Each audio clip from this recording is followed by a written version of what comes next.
In Sudan, 28% of GDP comes from the agriculture sector, while over 60% of the population is dependent on agriculture for their livelihoods, a majority of which is rain-fed.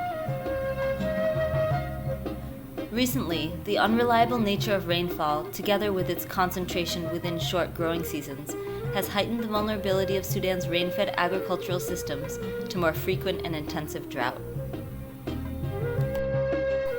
Sudan's second national communication, completed in 2013, recognizes that drought is one of the most important and frequently recurring challenges facing Sudan. It goes on to project that future drought will threaten over 19 million hectares of rain-fed farms, as well as the livelihoods of numerous pastoral nomadic groups.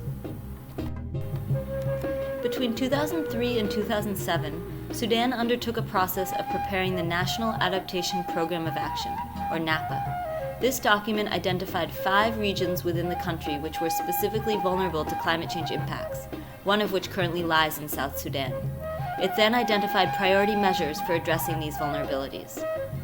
Based on this assessment, a NAPA follow-up project was initiated in 2010, funded by the Global Environment Facility's Least Developed Countries Fund and implemented with support from UNDP. The project targeted villages in each of the 4 regions defined as vulnerable by the NAPA.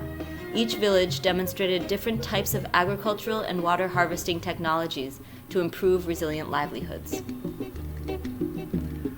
Bara, a locality in North Kordofan state, is a semi-desert ecosystem highly prone to drought. The region experiences extreme rainfall fluctuations, varying from 75 to 450 millimeters per year. Such climatic conditions, combined with overgrazing, overcropping, and deforestation, have caused substantial vegetation cover loss, including the loss of many endemic woody and grass species that were once dominant. Aside from small rain-fed farms, communities raise livestock, mainly sheep and goats, with smaller numbers of cattle and camels. The poorest part of the population must supplement their production to sustain their livelihood, often through herding and self-employment, including construction and sale of fodder. In several villages, many of the men have also migrated to find work in cities or in gold mining, leaving women in the villages highly vulnerable to changing rainfall patterns and drought. With the introduction of project activities, villagers are using new agricultural and water harvesting techniques to establish viable farms with successful crop production. Water is being extracted from wells by solar pumps and used to feed simple irrigation systems. This supports small farms and gardens tended by both men and women. The irrigation systems, coupled with improved seeds, training on new agricultural techniques, and introduction of new crops such as potatoes, tomatoes, and fava beans, has led to enormous productivity gains. In fact, one village in Bara gained a profit of 200,000 Sudanese pounds, or $35,000 US, from selling tomatoes alone. At the same time, these villages have also introduced practices to help combat sand dune encroachment on arable lands. This includes microfencing, forestry, and rangeland rehabilitation. Villagers tend to seedlings on their farms until they grow large enough to be planted in the surrounding sand dunes. Each villager is given a group of seedlings to care for, establishing a substantial nursery of over 150,000 plants, which have been planted in the surrounding areas.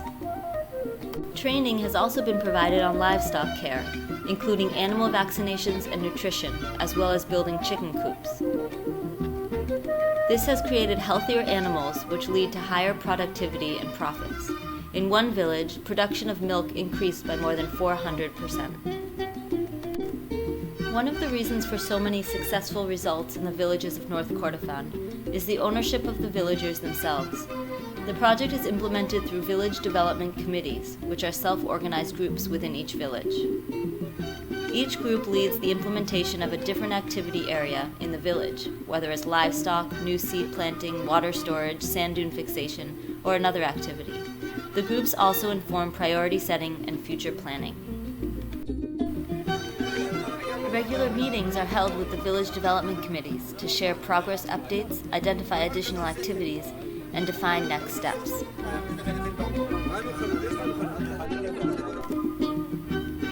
In most cases, community members themselves, often women, are defining new practices based on their own knowledge and understanding of emerging needs.